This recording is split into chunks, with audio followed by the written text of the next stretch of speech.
पिता का त्याग क्या होता है, ना तो बीवी समझ पाती है ना बच्चे। ये कहानी है एक पिता के त्याग की। उम्मीद है आपको ये कहानी अच्छी लगेगी और आपके दिल की गहराइयों तक छू जाएगी। रमेश चंद नाम का एक व्यक्ति था जो एक सरकारी नॉर्मल नौकर था। तो उनका परिवार में उनकी बीवी और 2 बच्चे थे। उनके कुछ कोई ख़ास शौक़ नहीं थे, एक नॉर्मल सी ज़िंदगी चली हुई थी। तो नॉर्मल सब कुछ ठीक चल रहा था। एक दिन बच्चे ने ज़िद करी कि पापा मुझे मोबाइल चाहिए, बट रमेश चंद जी के पास अभी मोबाइल के लिए पूरे पैसे नहीं थे। तो उन्होंने चुपचाप अपनी घड़ी बेची और पैसे पूरे करके बेटे को मोबाइल दिला दिया। बट ये जिगर नहीं होने दिया कि अभी उनके पास इतने पैसे नहीं हैं। बेटा बहुत खुश हो गया। तो रमेश चंद जी ऑफिस में जाते थे तो उनके जूते की नीचे से पूरी तरह से घिस चुके थे, एड़ियाँ पूरी तरह से घिस चुकी थी, लेकिन अपने जूते लेने के बजाय उन्होंने फिर भी अपने परिवार के बारे में सोचा और पहले अपने बेटे को मोबाइल दिला दिया।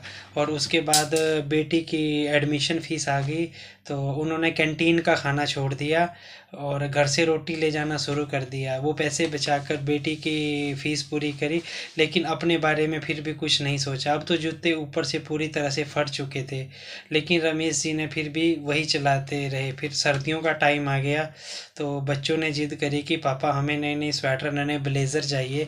उन्होंने स्वेटर और ब्लेज़र बीवी बच्चों के लिए ले आए, लेकिन अपने लिए फिर भी कुछ नहीं लिया और अपने ऑफिस के लिए वही पुराने कोट से ही जाना शुरू कर दिया। सोचा कि कोई बात नहीं, अगली बार ले लेंगे। अपने बारे में फिर भी कुछ नहीं सोचा।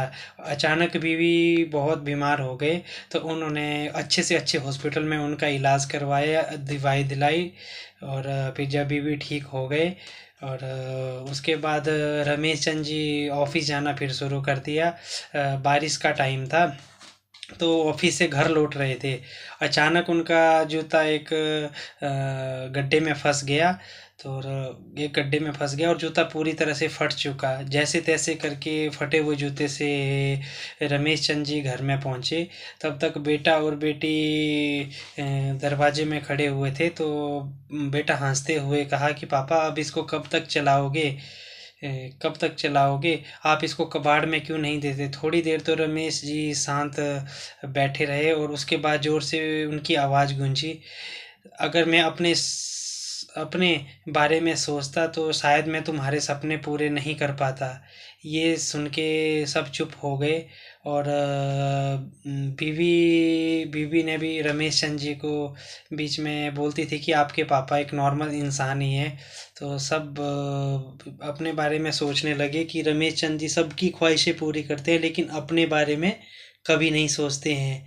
तो उस रात सब बिल्कुल शांत बैठे थे और सभी के यही आवाज़ गूंज रही थी कि एक पिता ने हम सब के लिए इतना बलिदान किया, लेकिन अपने बारे में कभी कुछ नहीं सोचा।